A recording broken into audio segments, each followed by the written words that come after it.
صلی اللہ علیہ وعلی آلہ واصحابہ وبارک وسلم تسلیما کثیرا کثیرا. اما بعد فاعوذ باللہ من الشیطان الرجیم. بسم اللہ الرحمن الرحیم. یا ایھا الذین آمنوا اطیعوا اللہ واطیعوا الرسول واولی الامر منکم. قال النبي صلى الله عليه وسلم إنما شفاء العي السؤال، أو كما قال النبي عليه الصلاة والسلام. رب اشرح لي صدري ويسر لي أمري واحلل عقدة من لساني يفقهوا قولي. معزز سامعین کرام، گزشتہ سے پہلے والی جمعہ میں میں نے یہ بات عرض کی تھی، اللہ تبارک تعالیٰ کی نعمتوں میں سب سے عظیم الشان نعمت عقل سلیم ہے. اللہ تبارک تعالیٰ نے انسان کو جو عقل دی ہے اور سمجھ دی ہے اور جو فراست دے رکھی ہے، یہی عقل، یہی فراست اور یہی سمجھ اللہ کی سب سے بڑی نعمت ہے. اور پھر میں نے یہ بات بھی بتائی کہ فراست کی دو قسمیں ہیں، ایک ہے فراست ایمانی اور ایک ہے فراست شیطانی. ایسی عقل استعمال کرنا جس کے نتیجے میں ہم وہ کام کریں جس سے اللہ راضی ہو جائے، نبی راضی ہو جائے، قبر والی زندگی بن جائے، آخرت والی زندگی بن جائے، اس کو فراست ایمانی کہتے ہیں. اور ایسی فراست جس سے مکاری کی جائے، جھوٹ بولا جائے، دغا کیا جائے، دوسروں کا مال ہڑپا جائے، اس کو فراست شیطانی کہتے ہیں. جوا کھیلنے کے لیے بھی عقل چاہیے، چوری کرنے کے لیے بھی عقل چاہیے، قتل کرنے کے لیے بھی سمجھ چاہیے. لیکن یہ جو سمجھ ہے، یہ سمجھ کا تعلق فراست ایمانی سے نہیں ہے، فراست شیطانی سے ہے. فراست شیطانی اللہ سب کو دے سکتے ہیں. فرعون کو اللہ تبارک تعالیٰ نے مملکت دی، سلطنت دی، دولت دی، صحت دی. اتنا صحت مند تھا کہ کبھی اس کے سر میں درد تک نہیں آیا، بیماری کیا اسے پتا نہیں. لیکن فراست ایمانی سے محروم تھا، تو اس اللہ کی دی ہوئی نعمت کو اس نے غلط سمجھ لیا اور اس نے یہ دعویٰ کر دیا انا ربکم الاعلی، میں تمہارا بلند پروردگار ہوں، سب سے بڑا اللہ ہوں، رب ہوں. فراست نہیں تھی. قارون کو اللہ نے مان لیا، حضرت عثمان غنی رضی اللہ تعالیٰ عنہ کو بھی مان لیا. حضرت عثمان غنی رضی اللہ تعالیٰ عنہ کے پاس فراست ایمانی تھی، تو اسی مال کے ذریعے سے اللہ کی رضا اور نبی کی رضا حاصل کرنے کا انہوں نے اسے ذریعہ اور سبب بنا لیا.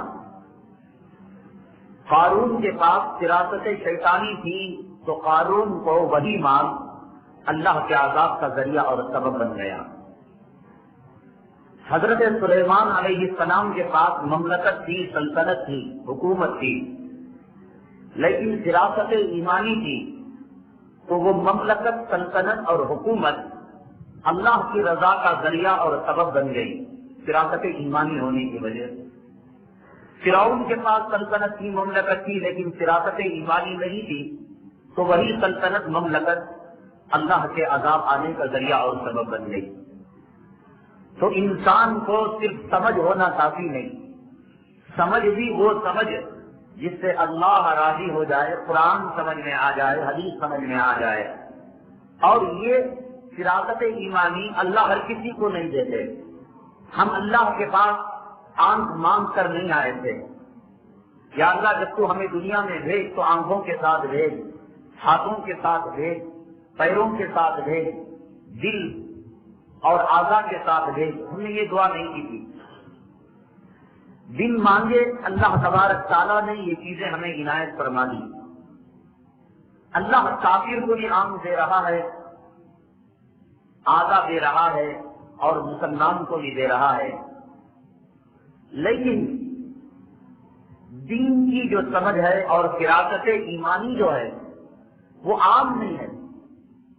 حدیث پاک میں آقا دو عالم صلی اللہ علیہ وسلم نے ارشاد فرمایا، من یرد اللہ بہ خیرا یفقہہ فی الدین، اللہ جس کے ساتھ بھلائی کا ارادہ فرماتے ہیں اسے دین میں سمجھ دیتے ہیں۔ یہ دین مانگے نہیں ملتی اور مانگنے سے بھی ہر کسی کو نہیں ملتی۔ اللہ جسے چاہتے ہیں اپنا ولی بنانا، مقرب بنانا، قریبی بندہ بنانا، محبوب بنانا، نبی بنانا، رسول بنانا، اسی کو اللہ تبارک تعالیٰ فراست ایمانی سے مزین فرماتے ہیں۔ فراست ایمانی اتنی بڑی طاقت ہے اور اتنی بڑی قوت ہے کہ خود حدیث پاک میں جناب محمد رسول اللہ صلی اللہ علیہ وسلم نے ارشاد فرمایا، اتقوا فراست المؤمن فإنہ ینظر بنور اللہ، مومن کی فراست اور مومن کی چالاکی سے بچو کیونکہ وہ اللہ کے نور سے دیکھتا ہے۔ ایک تو یہ ہم بھی کی آدمی کو دیکھتے ہیں، اور ایک یہ ہے کہ اللہ کا ولی خواجہ اجمیری رحمۃ اللہ علیہ، خواجہ فرید الدین گنج قطر رحمۃ اللہ علیہ، خواجہ طاہر تلیری رحمۃ اللہ علیہ، یہ بھی کسی کو دیکھتے ہیں۔ ان کے دیکھنے میں اور ہمارے دیکھنے میں فرق ہے۔ میں اس کی مثال عام طریقے سے سمجھاؤں۔ ایک مریض ہوتا ہے، ہم اس کی عیادت کے لیے جاتے ہیں، ماتھا چھیتے ہیں، اس کے ہاتھ کو دیکھتے ہیں، ایک دیکھنا تو ہمارا ہے، اور ایک ڈاکٹر جب دیکھتا ہے تو ڈاکٹر کے دیکھنے میں اور ایک عام آدمی کے دیکھنے میں زمین آسمان کا فرق ہے۔ ڈاکٹر دیکھتے ہی پہچان لیتا ہے اس کا ٹیمپریچر کتنا ہے اور یہ مرض کتنا پرانا ہے اور آئندہ کتنا اور آگے جا سکتا ہے اور اسے کیا کیا تدابیر اختیار کرنی سکتی ہیں۔ لیکن عام آدمی صرف دیکھتا ہے، خیر خیریت پوچھتا ہے اور دعا کر کے واپس چلا جاتا ہے۔ اسی طریقے سے دنیا کے اندر مومن بھی دیکھتا ہے، ولی بھی دیکھتا ہے اور عام مسلمان بھی دیکھتا ہے، اور ولی جو دیکھتا ہے اس کی جو فراست ہوتی ہے وہ ہزاروں سال بعد کی چیز کو دیکھ لیتا ہے۔ ہم اب کے زمانے کو، موجودہ حالات کو دیکھ سکتے ہیں، ولی کی جو نظر ہے ہزاروں سال بعد جو حالات پیش آنے والے ہوتے ہیں وہ اپنی فراست ایمانی سے اس کو محسوس کر لیتا ہے۔ اس کو علم غیب نہیں کہتے۔ میں نے کہا علم غیب الگ چیز ہے، فراست ایمانی اور چیز ہے۔ ایک آدمی ہمارے پاس آتا ہے، سگریٹ اور بیڑی پیا ہوا رہتا ہے، اس کے منہ سے بدبو آتی ہے تو ہم اپنی فہم اور سمجھ سے پہچان لیتے ہیں یہ بیڑی پی کر آیا ہے۔ تو ہم یہ نہیں کہتے یہ علم غیب ہے کہ ہم غیب کے جاننے والے، اپنی فراست اور اپنی سمجھ سے پہچان رہے ہیں کہ اس نے کس چیز کا استعمال کر کے آیا ہے۔ کوئی بدبخت شراب پی کر آیا ہے، ہم پہچان لیتے ہیں کہ اس کے منہ سے شراب کی بدبو ہے اور یہ شرابی ہے۔ اسی طریقے سے اللہ تبارک تعالیٰ اولیاء کرام کو فراست اتنی قوی دیتے ہیں کہ ہزاروں ہزاروں سال کے مسائل کو اپنی زندگی کے اندر پہچان لیتے ہیں۔ ائمہ اربعہ، امام ابو حنیفہ رحمۃ اللہ علیہ، امام شافعی رحمۃ اللہ علیہ، امام مالک رحمۃ اللہ علیہ اور امام احمد بن حنبل رحمۃ اللہ علیہ، یہ طے ہے کہ یہ لوگ اپنے وقت کے ولی اور پرہیزگار تھے۔ یہ عام مسلمانوں اور عام مومنین سے ان کا درجہ اور ان کا مقام بہت اونچا تھا، یہ اولیاء کرام میں تھے۔ ایک امام ابو حنیفہ رحمۃ اللہ علیہ کے شاگرد فرماتے ہیں، ایک مرتبہ میں امام ابو حنیفہ رحمۃ اللہ علیہ کے ساتھ فجر کی نماز میں پاس میں کھڑا ہو گیا۔ امام صاحب قرات کر رہے تھے اور جب اس آیت پر پہنچے، وَلَا تَحْسَبَنَّ اللَّهَ غَافِلًا عَمَّا يَعْمَلُ الظَّالِمُونَ، کیا اے لوگوں تم غافل مت ہو جانا تمہارے اعمال سے، اللہ تبارک تعالیٰ قیامت کے دن تمہارے اعمال کے بارے میں پکڑ کرے گا۔ اس آیت پر پہنچنا تھا امام صاحب کا۔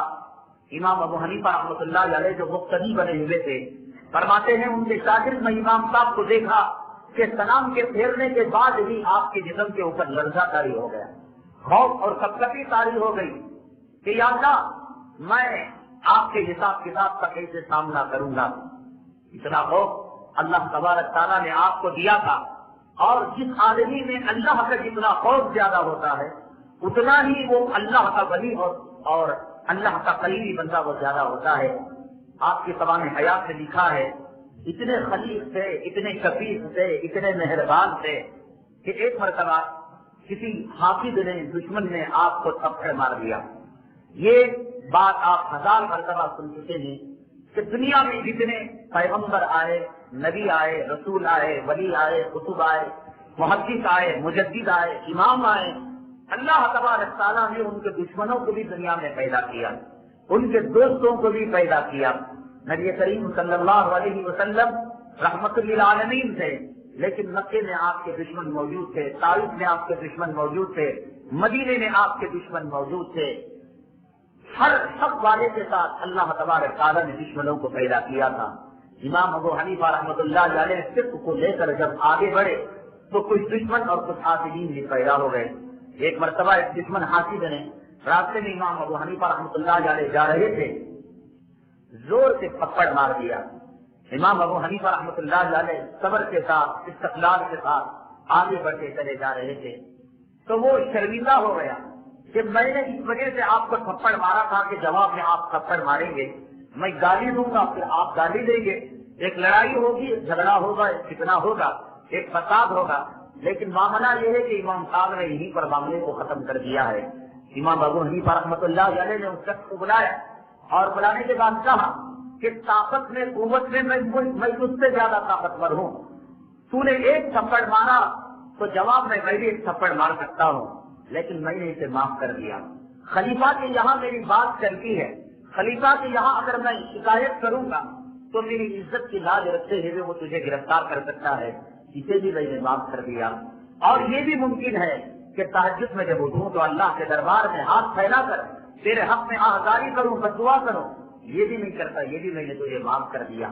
اور یہاں بھی تو بچ گیا تو ممکن ہے کہ قیامت کے دن میں تیرے حق میں اللہ تبارک تعالیٰ کی عدالت میں دعویٰ دائر کر دوں، یہ بھی کر سکتا ہوں، اس دن میں نے تجھے معاف کر دیا۔ اتنا کہنا تھا کہ وہ دشمن آپ کے قدموں میں پڑ گیا اور امام صاحب کا معتقد ہو کر وہاں سے دور ہو کر چلا گیا۔ ساری زندگی امام ابو حنیفہ رحمۃ اللہ علیہ نے کسی کو تکلیف نہیں دی اور کسی کا ناحق پیسہ نہیں کھایا، حلال حرام کی اتنی تمیز کیا کرتے تھے کہ ایک مرتبہ آپ سفر میں تشریف لے جا رہے تھے تو کڑک دھوپ تھی، آپ کے شاگردوں نے ایک مکان کا سایہ لے لیا۔ امام ابو حنیفہ رحمۃ اللہ علیہ دھوپ میں کھڑے رہے، شاگردوں نے پوچھا کہ حضرت کیا دھوپ کے اندر دیوار کا سایہ لینا حرام ہے؟ امام ابو حنیفہ رحمۃ اللہ علیہ نے فرمایا اس مالک کے مکان نے مجھ سے قرض لے رکھا ہے، اور شریعت کا اصول ہے کہ جس آدمی کو قرض دیا جاتا ہے اس پہ جو نفع لیا جاتا ہے اسی کا نام سود ہے۔ اس وجہ سے میں یہ نہیں چاہتا کہ قرض کے عوض میں اس کی دیوار کا سایہ حاصل کر میں سود حاصل کر لوں اور اللہ کے یہاں پکڑا جاؤں۔ آپ نے دیکھا تقویٰ اور پرہیزگاری کہ کس طریقے سے کہ ایک معمولی درجے میں سود کا شائبہ آپ استعمال کرنا نہیں چاہتے تھے۔ پرہیزگاری، ختم قرآن، نماز، عبادت آپ کی ولایت میں اور آپ کی بزرگی میں کون شک و شبہ کر سکتا ہے؟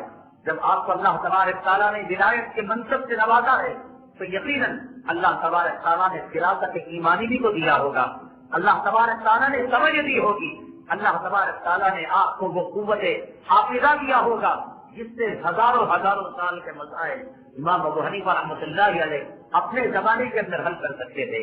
یہ جو فضل ہے اور یہ فراست ہے اللہ ہر کسی کو نہیں دیتے، جس کو اللہ تبارک تعالیٰ چاہتے ہیں اللہ تبارک تعالیٰ اسی کو عنایت فرماتے ہیں۔ حضرات صحابہ کرام کا جو مقام ہے اور جو درجہ ہے اس درجے تک، اس مقام تک کوئی ولی دنیا کا نہیں پہنچ سکتا، دنیا کا کوئی قطب نہیں پہنچ سکتا۔ صحابی صحابی ہے اور ولی ولی ہے اور شہید شہید ہے اور مومن مومن ہے، بلکہ میں یہ کہوں گا دنیا کے سارے اولیاء اور دنیا کے سارے اقطاب اور افضال مل کر ایک ادنا صحابی کے مقام کا مقابلہ کرنا چاہیں پھر بھی صحابی صحابی ہے اور افضال افضال ہیں، تمام میں مل کر ایک ادنا صحابی کا مقابلہ نہیں کر سکتے۔ اللہ تبارک تعالیٰ نے ان کی زندگی میں ان کے جیتے جاگتے یہ سند دے دی، رضی اللہ عنہم ورضوا عنہ، صحابہ مجھ سے راضی ہو چکے ہیں اور میں صحابہ سے راضی ہو چکا ہوں، اللہ تبارک تعالیٰ نے اپنی رضامندی کی صدق انہیں دے دی، تو عقل بھی سمجھ بھی اللہ تبارک تعالیٰ نے کائنات میں سب سے زیادہ نبیوں کے بعد حضرات صحابہ کرام کو عنایت کی تھی۔ حضرات صحابہ کرام کے ان کی سمجھداری کے، فراست ایمانی کے سینکڑوں واقعات ہیں۔ روایت میں ایک واقعہ آتا ہے، نبی کریم صلی اللہ علیہ وسلم نے ایک مرتبہ ایک کافر سے ایک گھوڑے کو خریدا۔ کافر نے جب گھوڑے کو بیچا تھا، روپیوں کی، پیسوں کی سخت ضرورت تھی، تو اس نے کم داموں کے اندر گھوڑے کو فروخت کر دیا اپنی مجبوری کے تحت۔ نبی کریم صلی اللہ علیہ وسلم جب گھوڑے کو لے کر آگے بڑھے تو دوسرا گاہک آیا، اس نے زیادہ بول لگایا اور زیادہ قیمت لگائی۔ اب تھا کافر، ایمان تو تھا نہیں اس کے پاس، عقیدہ تو تھا نہیں، تو کہا ہے محمد صلی اللہ علیہ وسلم کہاں میرے گھوڑے کو لے کر جا رہے ہیں، میرا گھوڑا واپس کرو۔ نبی کریم صلی اللہ علیہ وسلم نے فرمایا اللہ کے بندے، تو نے اس گھوڑے کو مجھے اتنے درہم اور دینار میں فروخت کر دیا ہے، پھر اس گھوڑے کے تقاضے کے کیا معنی ہیں؟ وہ قسم کھانے لگا اگر تم نے اس گھوڑے کو خریدا ہے تو گواہ لاؤ۔ گواہ کہاں موجود تھے؟ وہاں رسول اللہ صلی اللہ علیہ وسلم دینے والے تھے، وہ دینے والا تھا، کوئی گواہ نہیں۔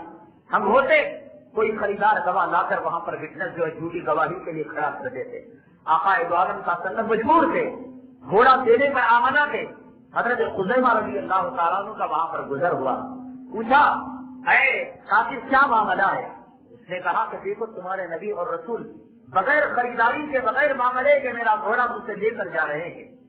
تو نبی کریم صلی اللہ علیہ وسلم نے فرمایا اے خزیمہ یہ جھوٹ کہتا ہے، میں نے گھوڑے کو خریدا ہے اور اس نے بیچا ہے، تو کہا گواہ لاؤ۔ کہا کہ میرے پاس گواہ نہیں۔ حضرت خزیمہ رضی اللہ تعالیٰ عنہ نے فرمایا میں اللہ کی عزت و جلالت کی قسم کھا کر کہتا ہوں میں گواہ ہوں اس معاملے کے اندر کہ نبی کریم صلی اللہ علیہ وسلم نے تجھ سے اس گھوڑے کو خریدا ہے۔ میں اور آپ ہوتے تو خوش ہو جاتے کہ جھوٹا گواہ مل گیا۔ آقا دو عالم صلی اللہ علیہ وسلم نے حضرت خزیمہ سے پوچھا خزیمہ تم نے کس بنیاد پر یہ گواہی دی کہ میں نے اس گھوڑے کو اس آدمی سے خریدا ہے؟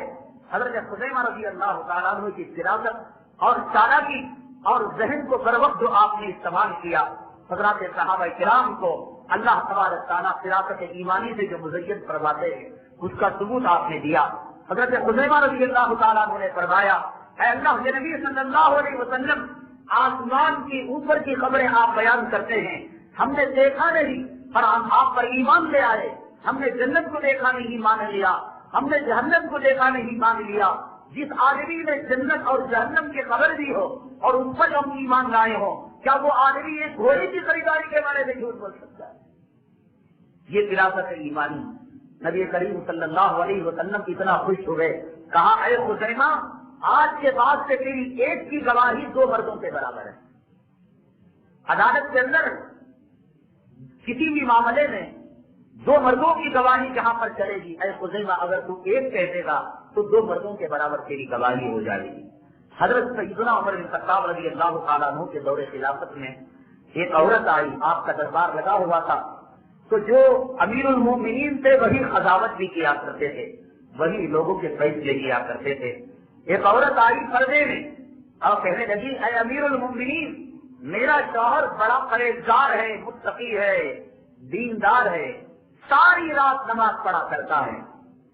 عمر بن خطاب رضی اللہ تعالیٰ بڑی خوشی کی بات ہے، اللہ تمہارے شوہر کی زندگی میں برکت دے، اللہ تمہاری زندگی میں برکت دے، جائیے تشریف لے جائیے۔ حضرت کعب رضی اللہ تعالیٰ عنہ تشریف فرماتے، فراست ذہن چالاکی دیکھیے، اللہ تبارک تعالیٰ کیا آپ سمجھتے ہیں انجینئر ہی چالاک ہے، ڈاکٹر ہی چالاک ہے، کیا سمجھتے ہیں لائر چالاک ہے، جج چالاک ہے؟ یہ فراست شیطانی ہے جس میں دوسروں کی زمین ہڑپی جاتی ہے، دوسروں کی جائیداد ہڑپی جاتی ہے۔ آقا دو عالم صلی اللہ علیہ وسلم نے ارشاد فرمایا تم لوگوں میں بہت سارے لوگ وہ ہیں جو اپنی مکاری اور زبان درازی کی وجہ سے میرے پاس مقدمہ جیت لیتے ہیں، حالانکہ وہ فیصلہ غلط ہوتا ہے، لیکن قیامت کے دن اگر ایک باری زمین کو تم نے غلط فیصلے سے لیا ہوگا تو 7 زمین نیچے تک سوگ بنا کر اس کے گلے میں ہار بنا کر ڈالا جائے۔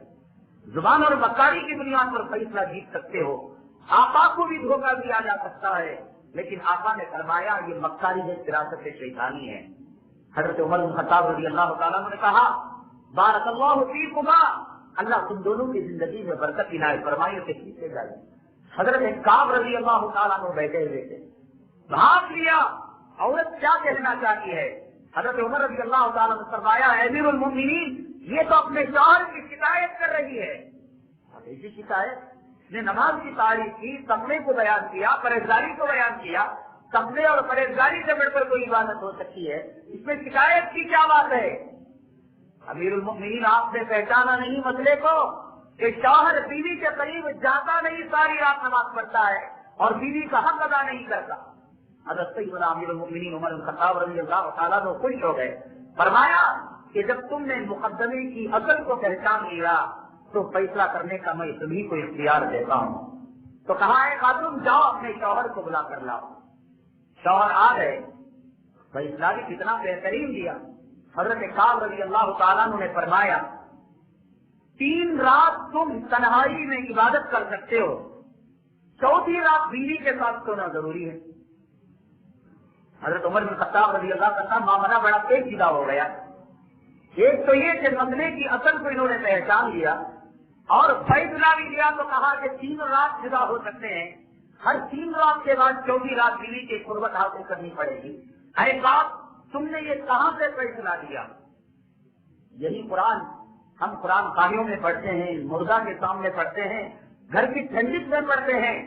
ان آیتوں سے حضرات صحابہ کرام، تابعین اور ہمارے ائمہ نے جن مسائل کو لیا ہے، آج کے بڑے بڑے علماء، آج کے بڑے بڑے محدثین ان کے قدموں کی دھول تک نہیں پہنچ سکتے۔ اللہ تبارک تعالیٰ نے اتنی فراست کو ہمیں نوازا تھا، کہا کہ کعب یہ فیصلہ تم نے کہاں سے لیا ہے؟ حضرت کعب رضی اللہ تعالیٰ نے فرمایا، قرآن شریف میں اللہ تعالیٰ نے فرمایا فانکحوا ما طاب لکم من النساء مثنی وثلاث ورباع، کہ ایک مرد کو اجازت دی گئی ہے کہ وہ ایک نکاح کر سکتا ہے، دوسرا نکاح کر سکتا ہے، تیسرا نکاح کر سکتا ہے اور 4 عورتوں سے شادی کر سکتا ہے۔ تو ایک مرد کو جب 4 عورتوں سے نکاح کرنا جائز ہے، تو جب 4 عورتیں اس کے پاس رہیں گی تو باری باری جائے گا، تو ہر تیسرے دن کے بعد 4تھے نمبر پر پہلے عورت کی باری آئے گی۔ تو اس وجہ سے میں نے فیصلہ دے دیا کہ 3 دن تو عبادت پہ گزار سکتے ہیں اور ایک 4تھی رات کو تمہیں بیوی کے قریب آنا پڑے گا۔ یہ ہے فراست ایمانی۔ یہی فراست ایمانی اللہ تبارک تعالیٰ نے امام اعظم ابو حنیفہ رحمۃ اللہ علیہ کو کوٹ کوٹ کر عنایت فرما دی تھی۔ ایسے ایسے مسائل، ایسے ایسے دقیق مسائل جن کا کوئی حل نہیں ہو سکتا تھا، پھر اور جواب دے دیا۔ آج ایک مقدمے کو حل ہونے کے لیے 12 سال 14 سال لگ جاتے ہیں، اس میں نقطہ نکالتا ہے، اس میں نقطہ نکالتا ہے۔ امام ابو حنیفہ رحمۃ اللہ علیہ کے پاس ایک کیس آیا، عام طور سے طلاقوں کو معلق کرنے کا زمانہ تھا۔ ایک شوہر کی بیوی سیڑھی پر چڑھی، بیچ میں تھی کہ اس نے کہہ دیا اگر تو نیچے اتری تو بھی تجھے طلاق اور اوپر چڑھی تو بھی طلاق۔ اب کیا کرے صاحب، زندگی وہاں کیسے بتائے؟ امام صاحب کے پاس آیا کہ بیوی بھی چاہیے اور طلاق بھی نہ ہو اور قسم میں حامل بھی نہ ہو، میری قسم بھی نہ ٹوٹے۔ فی الفور جواب دیا امام اعظم ابو حنیفہ رحمۃ اللہ علیہ نے کہ کچھ خواتین کو بھیجا جائے اور سیڑھی کو پکڑ کر ایسے ہی اتار دیا جائے زمین پر، نہ نیچے اتر پاتی ہے نہ اوپر چڑھ پاتی ہے، سیڑھی کو پکڑ کر نیچے زمین پر رکھ دیا جائے تو وہ زمین پر آ جائے۔ فوراً آپ نے جواب دیا۔ اسی طریقے سے ایک صاحب آئے اور آپ نے عرض کیا رمضان کا مہینہ تھا، امام صاحب میں نے قسم کھائی ہے کہ اگر آج میں دن میں بیوی سے صحبت نہ کروں گا تو میری بیوی پر طلاق 3 طلاق۔ اب اگر صحبت کرتا ہے روزے کی حالت میں تو پھر کفارہ دینا پڑے گا، اور جان بوجھ کر کرتا ہے اللہ کے عذاب کا شکار ہونا پڑے گا، اگر نہیں کرتا ہے بیوی ہاتھ سے جا رہی ہے۔ امام ابو حنیفہ رحمۃ اللہ علیہ نے فرمایا بالکل آسان طریقہ ہے، سفر کر کر 48 میل سے اوپر تم چلے جاؤ اور مسافر کو اختیار ہے روزہ رکھنے کا بھی روزہ چھوڑنے کا بھی۔ جب روزہ چھوڑنے کا اختیار ہے تو بیوی کی صحبت بھی کر سکتا ہے، رمضان کا مہینہ بھی ہے اور بیوی سے صحبت بھی کر سکتا ہے، ختم بھی تمہاری پوری ہو گئی اور بیوی پر بھی طلاق نہیں ہو گئی اور شریعت کا مسئلہ بھی اپنی جگہ صحیح ہو گیا۔ اس کو کہتے ہیں فراست ایمانی۔ زمانہ آگے یوں یوں بڑھ رہا ہے، ترقی کر رہا ہے، علم حدیث سے دور، صحابہ کی زندگی سے دور، قرآن علوم سے دور ہوتا جا رہا ہے۔ امام اعظم ابو حنیفہ رحمۃ اللہ علیہ پر جو لوگ آپ کے دشمن ہی حاسدین ہیں، الزامات لگا رہے ہیں، امام ابو حنیفہ رحمۃ اللہ علیہ کو حدیث کا علم نہیں تھا، قیاس سے عقل سے مسائل بنایا کرتے تھے۔ یاد رکھیے اللہ کے نبی صلی اللہ علیہ وسلم نے ارشاد فرمایا، من آذا ولی فقد آذنتہ بالحرب، جس نے میرے ولی کو نقصان پہنچایا میں اس کے خلاف اعلان جنگ کرتا ہوں۔ جو لوگ آج ائمہ کرام کو شیطان کا بھائی کہہ رہے ہیں، ان کی کتابوں کو کوٹ شاستر سے بدتر بتلا رہے ہیں، آج جو لوگ کہتے ہیں یہ امام نبی اور امت کے درمیان یہ بت بن کر آ گیا ہے، حقیقت میں ان کے خلاف اعلان جنگ ہے۔ آقا ولی تھے امام اعظم ابو حنیفہ رحمۃ اللہ علیہ۔ پچھلے بیانات میں آپ کے تقوی کو، بزرگی کو، حلال روزی کے کھانے کو، کعبے میں نماز پڑھنے کو میں ثابت کر چکا ہوں کہ کس طریقے سے اللہ تبارک تعالیٰ نے ولایت کے لباسے سے آپ کو مسلم کروایا۔ تو جو لوگ آپ پر حسد کرتے ہیں یہ اپنے ایمان کو، اپنی آخرت کو تباہ کر رہے ہیں، اور ان کے خلاف حدیث پاک کے اندر اعلان جنگ ہے اور یہ الزام بھیجا ہے۔ بتلائیے 1:15 بجے تقریر شروع ہوتی ہے، ایک آدمی وہ ہے جو 1:15 بجے آتا ہے، اور ایک آدمی وہ ہے جو 1:15 بجے آتا ہے، اور ایک آدمی وہ ہے جو 1:30 بجے آتا ہے۔ اب کون آدمی زیادہ بیان کو سمجھنے والا ہے، جو پہلے آیا وہ یا آخر میں آیا وہ؟ ہر آدمی کہے گا نہیں مولانا، جو شروع سے بات سن رہا ہے، جو قریب میں آیا ہے وہ بات کو زیادہ سمجھ رہا ہے، جو بعد میں آیا اس کی باتیں کافی چھوٹ گئی۔ یہ امام ابو حنیفہ رحمۃ اللہ علیہ کے حاسدین آپ پر الزام لگاتے ہیں کہ امام ابو حنیفہ رحمۃ اللہ علیہ کے پاس ساری حدیثیں نہیں پہنچی تھی، اس وجہ سے جتنی حدیثیں پہنچی تھی انہیں کو سامنے رکھ کر امام ابو حنیفہ رحمۃ اللہ علیہ نے اپنا مذہب اور اپنا مسلک بنا لیا۔ 1400 سال پہلے تابعی کو، اور وہ تابعی جسے علم حدیث حاصل کرنے کا شوق تھا، وہ تابعی جسے دین کا چسکا تھا، وہ تابعی جسے فراست ایمانی دی گئی تھی، وہ تابعی جو ولایت اور تقوی کے اعلیٰ مرتبے پر فائز تھا، وہ تابعی جسے دنیا کا مال جس کے قدموں پر آ کر گرا کرتا تھا، وہ تابعی عزت اور ناموس اور شہرت کے اعلیٰ مقام پر فائز تھا، اسے تو علم حدیث نہیں ملی۔ 1400 سال کے بعد ائمہ کو گالی دینے والے اور حاسدین کے پاس علم حدیث آ گئی۔ اللہ کے بعد سے بتائیں یہ کوئی عقل والی بات ہے؟ حدیث ان کو زیادہ ملی ہوگی یا 1400 سال بعد جو ہے حدیثیں زیادہ مل رہی ہوں گی؟ تو الزام لگاتے ہیں حدیثیں ان کو نہیں ملی ہیں، اس وجہ سے جتنی حدیثیں ملی ان حدیثوں سے تو کام لیا انہوں نے اور بقیہ مسائل کو اپنے دماغ سے بنا لیا۔ اللہ اکبر! جو آدمی جس آدمی کو خرچ دیا ہے اس کی دیوار کا سایہ حاصل نہیں کر سکتا، اللہ کے معاملے میں وہ جھوٹ بولے، دین کے معاملے میں وہ جھوٹ بولے، اپنے دماغ سے اپنی عقل سے مسئلہ بنائے، بھلا اس سے بڑا امام ابو حنیفہ رحمۃ اللہ علیہ پر کوئی الزام ہو سکتا ہے؟ امام صاحب رحمۃ اللہ علیہ کوئی اور گالی نہیں جا سکتی ہے۔ جو لوگ یہ کہتے ہیں کہ امام صاحب حدیث سے واقف نہیں تھے وہ امام ابو حنیفہ رحمۃ اللہ علیہ کو گالی دے رہے۔ یحییٰ ابن معین امام بخاری رحمۃ اللہ علیہ کے استاد ہیں۔ آج علمی باتیں ہیں ذرا سمجھ سے کام لینا۔ امام بخاری رحمۃ اللہ علیہ کو امام المحدثین کہا جاتا ہے، یعنی تمام محدثوں کے امام ہیں، یہاں سرپرست ہیں۔ ان کے استاد ہیں یحییٰ ابن معین رحمۃ اللہ علیہ۔ ظاہر سی بات ہے استاد میں شاگرد میں کس کا مقام اونچا ہوگا؟ علم حدیث کے استاد ہیں۔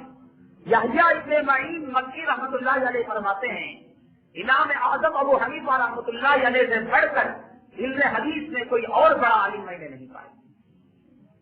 آپ نے کتاب لکھی کتاب الآثار، اس کتاب کو لکھنے سے پہلے امام ابو حنیفہ رحمۃ اللہ علیہ نے 70,000 حدیثوں کا مطالعہ کیا۔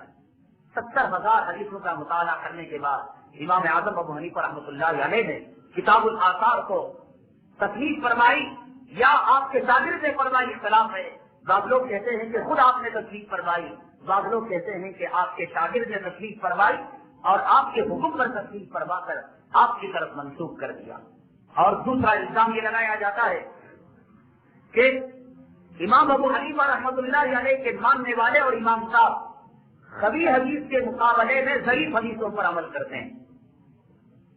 میں یہ کیوں بتلا رہا ہوں؟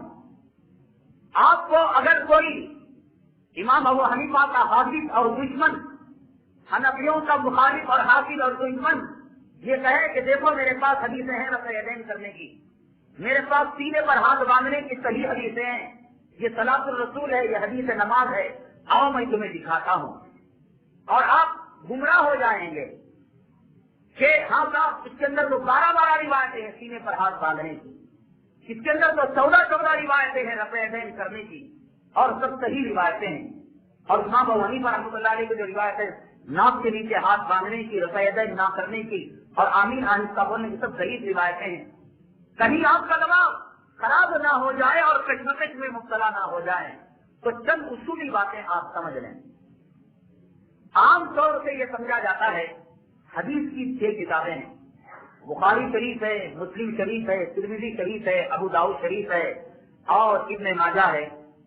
یہ 6 کتابوں کو صحیح ستہ کہا جاتا ہے، کتب ستہ کہا جاتا ہے۔ دنیا بھر کے اندر ان 6 کتابوں کو تسلیم کیا جاتا ہے۔ ان کتابوں میں ایک نمبر ہے بخاری اور دوسرے نمبر پر ہے مسلم شریف۔ انہیں صحیحین کہا جاتا ہے، یعنی حدیث کے اندر 2 صحیح ترین کتابیں۔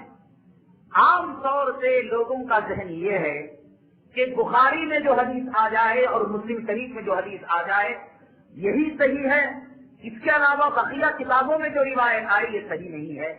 یہی بات، یہی اصول غلط ہے۔ اس کی مثال بتاؤں، شہر کے اندر ایک میڈیکل شاپ ہے اور معیاری ہے کہ وہ بالکل مانی ہوئی کمپنیوں کی دوائیوں کو اور ٹانکوں کو اپنے ساتھ رکھتا ہے۔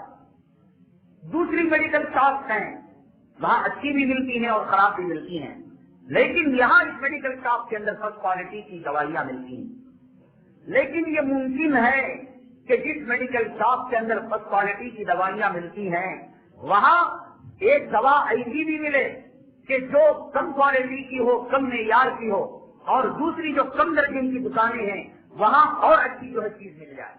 یہ ممکن ہے۔ دنیا میں شو روم کے اندر گھٹیا چیز مل سکتی ہے اور فٹ پاتھ پر اچھی چیز مل سکتی ہے۔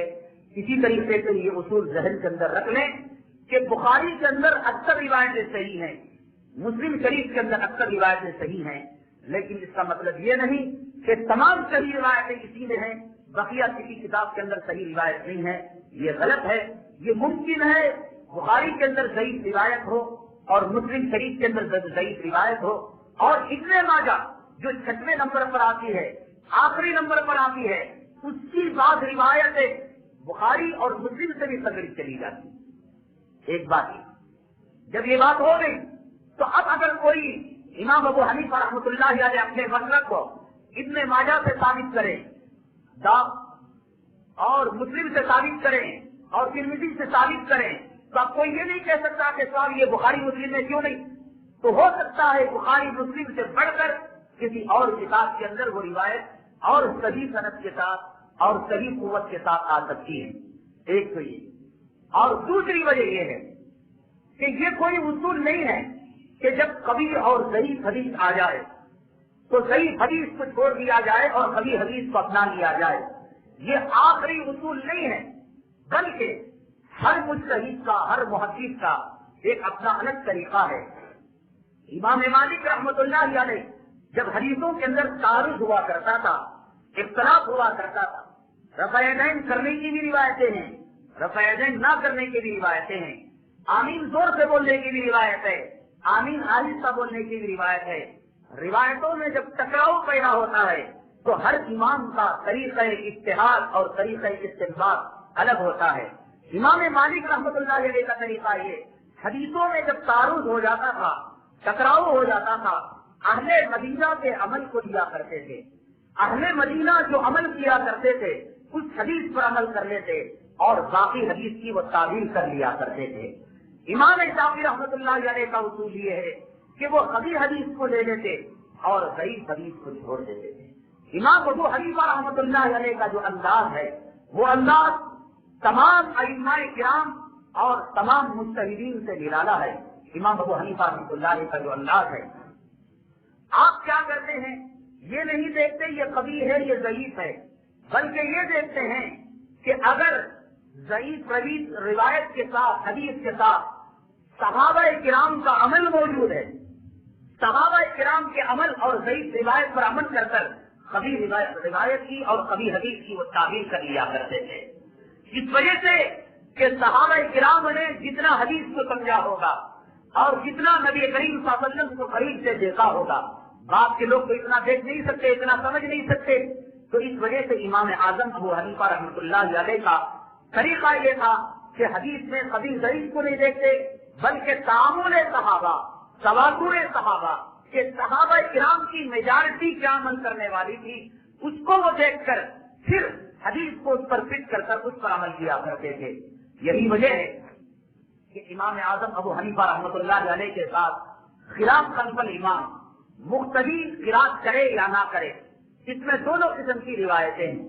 ایک روایت تو یہ کہ مختلف سورہ فاتحہ پڑھے، اور یہ روایتیں قوی ہیں، اصول حدیث کے اعتبار سے وہ روایت قوی ہے جو امام کے پیچھے قرات کرے، لیکن امام ابو حنیفہ رحمۃ اللہ علیہ فرماتے ہیں کہ قرات نہیں کرنا چاہیے، حالانکہ وہ ضعیف روایت ہے، لیکن اس ضعیف روایت کو تعامل صحابہ کا عمل یہ تھا کہ صحابہ کی میجارٹی امام کے پیچھے مقتدی بن کر وہ قرات نہیں کیا کرتے تھے، تو امام ابو حنیفہ رحمۃ اللہ علیہ نے تعامل صحابہ کے عمل اور تواتر اور ضعیف حدیث کو ملا کر اپنا مسئلہ بیان کر دیا۔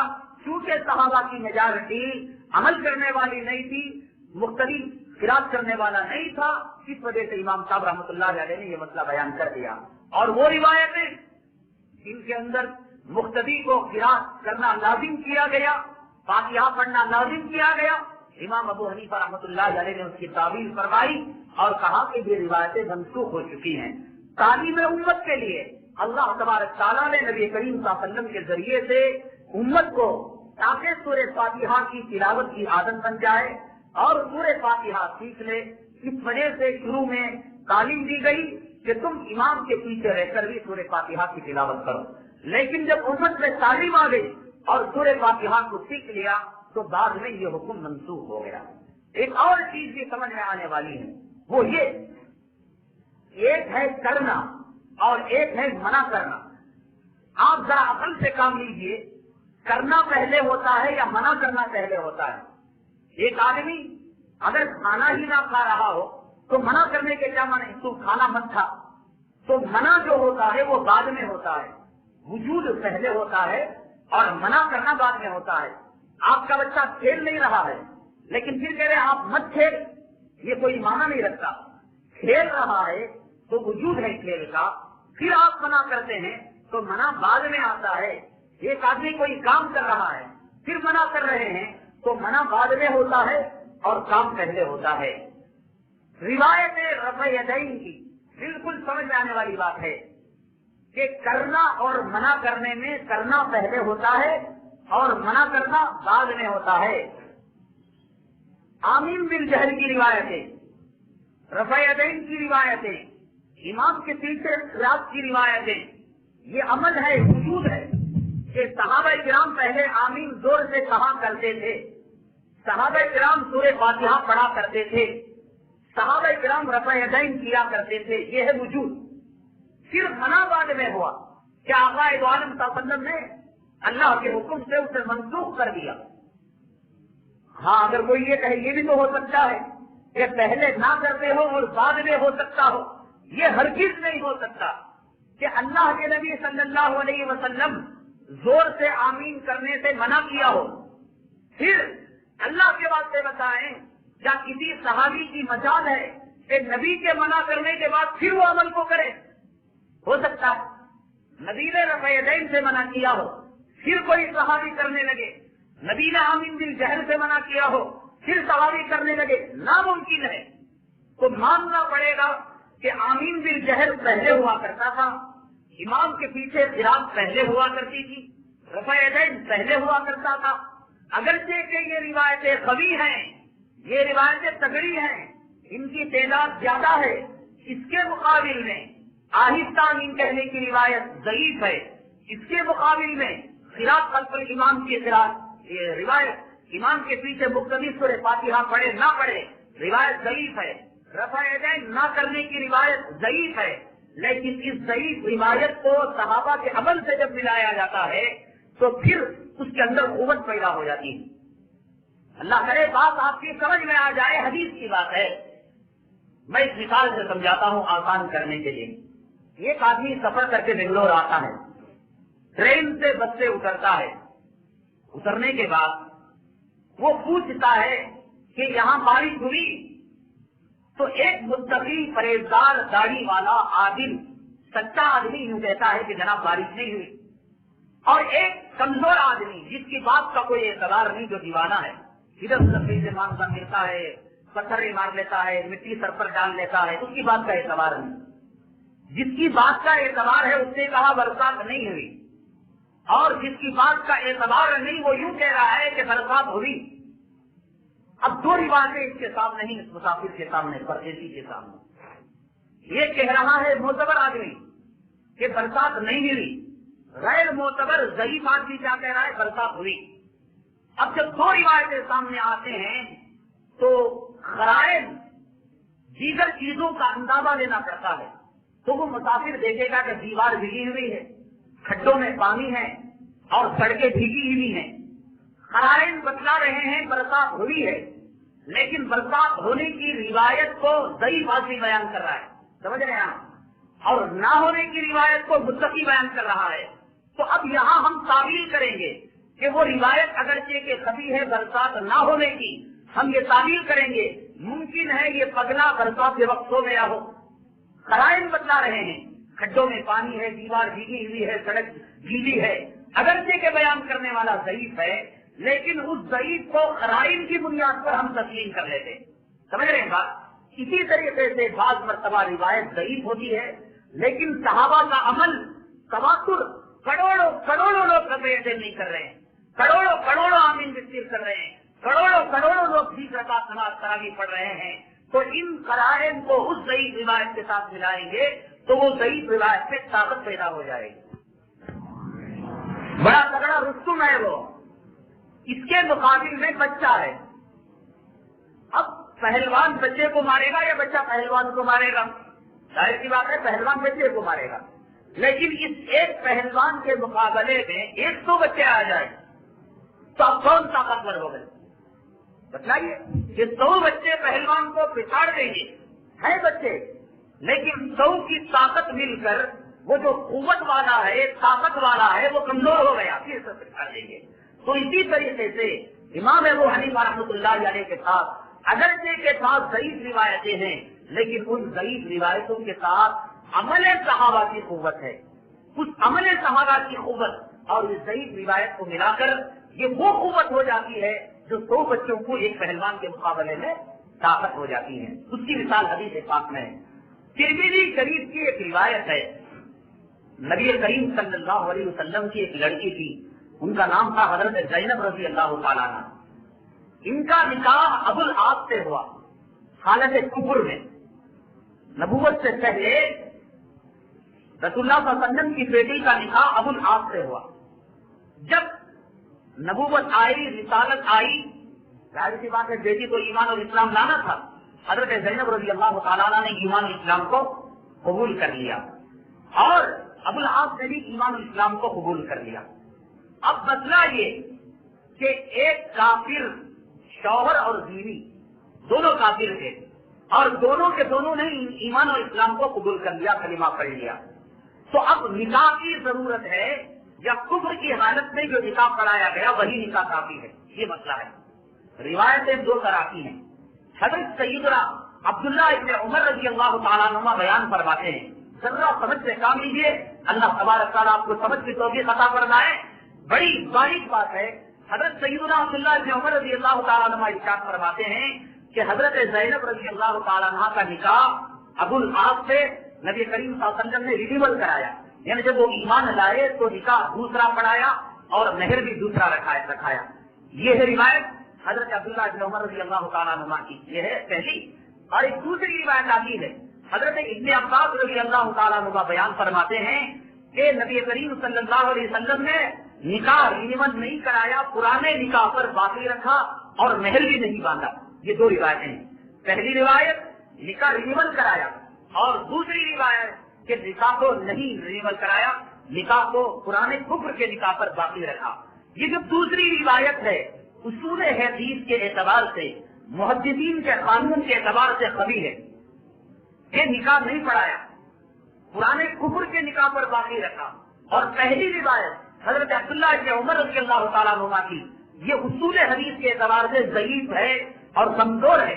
یعنی حدیث کا جو معیار ہے کہ قوی اور ضعیف کا, اس اعتبار سے حضرت عبداللہ بن عمر رضی اللہ تعالیٰ عنہ کی روایت کہ آپ نے تجدید نکاح کرایا, یہ اصول حدیث کے اعتبار سے کمزور ہے. لیکن دنیا کے تمام محدثین, دنیا کے تمام ائمہ, دنیا کے تمام فقہا اور دنیا کے تمام علماء یہ مسئلہ دیتے ہیں اور یہ حدیث جو یہ فتویٰ دیتے ہیں کہ اگر کافر میاں بیوی ایمان لے آئے تو ان کو تجدید نکاح کرانا چاہیے. حالانکہ یہاں حدیث کیا ہے, وہ کمزور ہے حدیث تجدید نکاح کی, اور نکاح نہ کرانے کی خبیر ہے.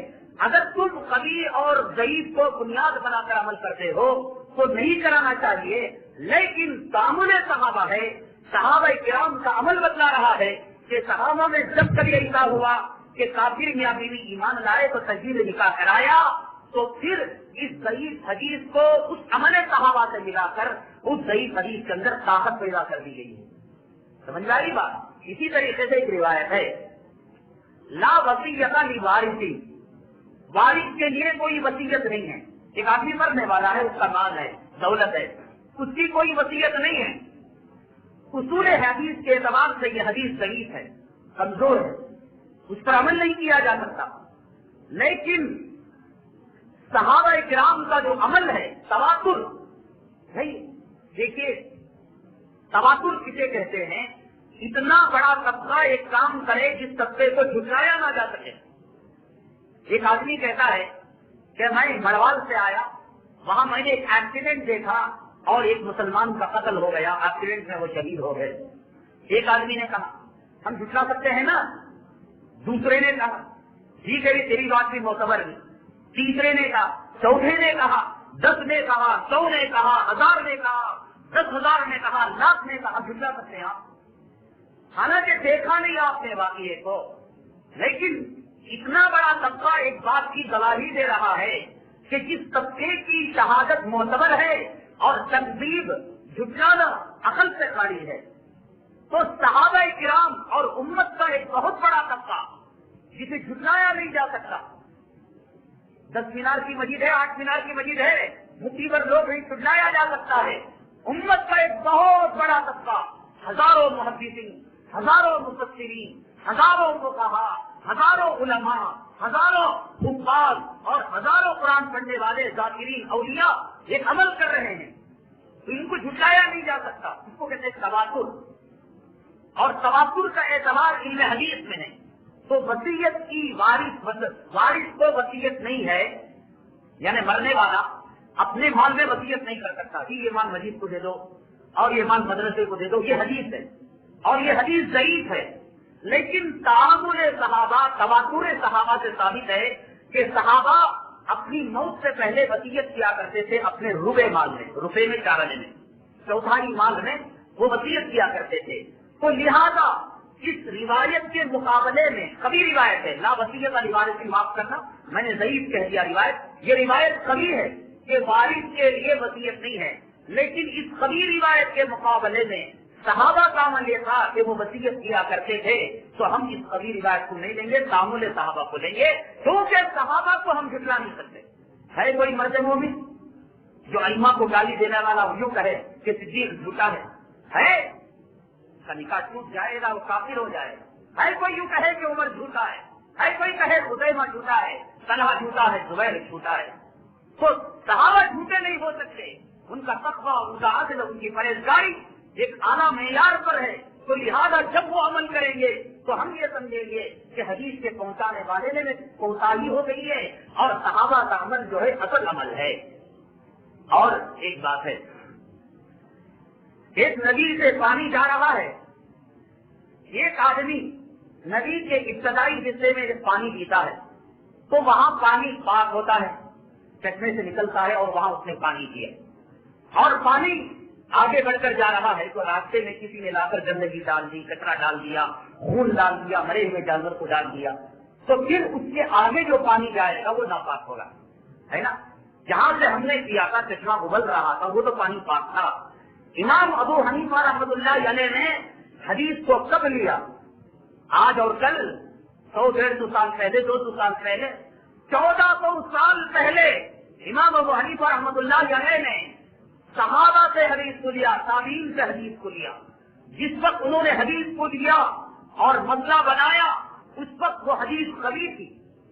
جب ہم نے پانی پیا دیکھنے کے شروع میں تو وہاں ابل رہا تھا پانی، وہ صحیح تھا، آگے جو بہ کر جا رہا تھا وہاں کسی نے مردہ لا کر ڈال دیا، خون لا کر ڈال دیا، گندگی لا کر ڈال دی، تو اس پر ہمارے پر کیوں ذمہ داری آئے گی؟ کوئی آگے والا یوں کہے کہ امام صاحب جو پانی پی لے تھے وہ خون کا پانی، یہ کیسے ہوگا؟ ہم نے جو پیا وہاں پاک کا پانی۔ امام صاحب نے جب حدیث لی تابعین سے اور صحابہ سے تو بالکل قوت کے ساتھ صحیح حدیثوں کو لیا۔ امام ابو حنیفہ رحمۃ اللہ علیہ کے بعد پھر امام بخاری کا دور تقریباً 100 سال آگے پیچھے ہے، تو اس 100 سال تک ممکن ہے درمیان میں کوئی ضعیف راوی آ گیا، درمیان میں کوئی کمزور راوی آ گیا ہو۔ امام صاحب نے جب لیا تو وہ قوی تھی، اس کے بعد جب سند آگے چلی اس سند کے اندر کوئی کمزور راوی آ گیا جس کی وجہ سے وہ حدیث ضعیف ہو گئی۔ تو امام ابو حنیفہ رحمۃ اللہ علیہ پر الزام لگانا کہ ضعیف حدیثوں پر عمل کرتے ہیں، کمزور حدیثوں پر عمل کرتے ہیں، یہ بالکل بیجا الزام ہے۔ میں آپ کو یہ بات بڑی تاکید کے ساتھ کہتا ہوں، والد کا انتقال ہوا، بیوی کا انتقال ہوا، شوہر کا انتقال ہوا، مسجد میں پہلے سے قرآن موجود، پڑھنے والے تین تو قرآن لے جا کر مسجد میں دے دیے، اس نے 10 قرآن دے دیے۔ بھائی وہ کام کرو جو وقت کی ضرورت ہے۔ ایک آدمی یہ کہتے صرف کھانا ہی دوں گا، پتا نہیں صاحب میں ننگا ہوں مجھے ایک چٹی دے دو، نہیں میں کھانا دوں گا، روٹی دوں گا، یہ کہا اصل کی بات۔ جو تقاضا ہے اس تقاضے کو پورا کرنے کا نام عبادت ہے۔ تو جب تقاضا ہو کنواں ڈالنے کا تو کنواں ڈالیے، جب تقاضا ہو پتھر دینے کا پتھر دیجیے، جب تقاضا ہو لائٹ دینے کا لائٹ دیجیے، جب تقاضا ہو پنکھا دینے کا پنکھا دیجیے، جب تقاضا ہو قرآن دینے کا قرآن دیجیے۔ اس وقت میں اللہ کی قسم کھا کر کہتا ہوں کہ یہ وہ طبقہ جو ائمہ کرام سے حسد رکھنے والا ہے، بغض رکھنے والا ہے، دلوں میں دشمنی رکھنے والا ہے، یہ پوری ایڑی چوٹی کا زور لگا رہا ہے کہ خاص کر حنفیوں کو گمراہ کر کر اپنے طبقے میں شامل کر لے۔ میں اس طبقے کا نام بھی نہیں لیتا، وہ باطل طبقہ ہے، باطل فرقہ ہے، کوشش یہ کر رہا ہے غلط قسم کی کتابیں چھاپ کر، دیکھو ہمارے پاس جو نماز ہے وہ حدیث کے مطابق ہے، ہمارے پاس جو طریقہ ہے وہ حدیث کے مطابق ہے، وہ تمہارے پاس جو طریقہ وہ امام کا بنایا ہوا ہے وہ صحیح روایتوں پر مبنی ہے۔ میری آپ حضرات سے بڑی عاجزانہ معتبرانہ گزارش ہے کہ ایک مولانا ہے، انہوں نے کتاب لکھی ہے نماز پیغمبر صلی اللہ علیہ وسلم۔ ہم حنفیوں کی جو نماز ہے، ہم ناک کے نیچے جو ہاتھ باندھتے ہیں، نبی کریم صلی اللہ علیہ وسلم سے کتنی روایتوں سے ثابت ہے کہ ناک کے نیچے ہاتھ باندھنا چاہیے؟ آمین بالسر کتنی روایتوں سے؟ احناف کی نماز کو روایتوں کی روشنی سے مدلل کیا گیا ہے۔ اس کتاب کا نام نوٹ کر لیجئے، نماز پیغمبر صلی اللہ علیہ وسلم۔ ضرور اس کتاب کو منگا کر جو حضرات صاحب حیثیت ہوں، ہر حنفی مسجد کے اندر ایک ایک کتاب اس مسجد کو اپنے آبا اجداد کے لیے، اپنے ایثار ثواب کے لیے اس نسخے کو رکھ دیں، تاکہ یہ لوگ جو ائمہ کے دشمن اور حاقدین ہیں، جو ہمیں یوں کہتے ہیں کہ تمہاری نماز حدیث کے مطابق نہیں، کوئی ایک تماچا ہے ان کے چہرے پر کہ نہیں ہماری نماز قائم حدیث کے مطابق ہے۔ اسی طریقے سے مولانا جمیل نذیری کی کتاب ہے رسول اکرم صلی اللہ علیہ وسلم کا طریقہ نماز۔ اس کتاب کے اندر بھی احناف جو نماز پڑھتے ہیں اور جو طریقہ ہے اس نماز کو حدیثوں کی روشنی میں، اگر یوں کہیں درر مختار جوزی ہمیں نہیں مانتے، ہم یوں کہیں فتاوی عالمگیری جوزی نہیں مانتے، ہم یوں کہیں کہ حضرت ثانی رحمۃ اللہ علیہ کی بھیجی زیور تو کہیں یہ کوف شاستر سے بدتر، نہیں، تم کتنی کتابوں کے کوف شاستر سے بدتر کہو گے، ہم اپنی نماز کو بخاری سے ثابت کریں گے، اپنی نماز کو صحاح سے ثابت کریں گے۔ میری عاجزانہ گزارش ہے اگر اس سلسلے میں مجھ سے مشورہ کر سکتے ہیں تو کیجیے، اللہ آپ کو جزائے خیر دے گا۔ وقت کی بڑی اہم ضرورت ہے ان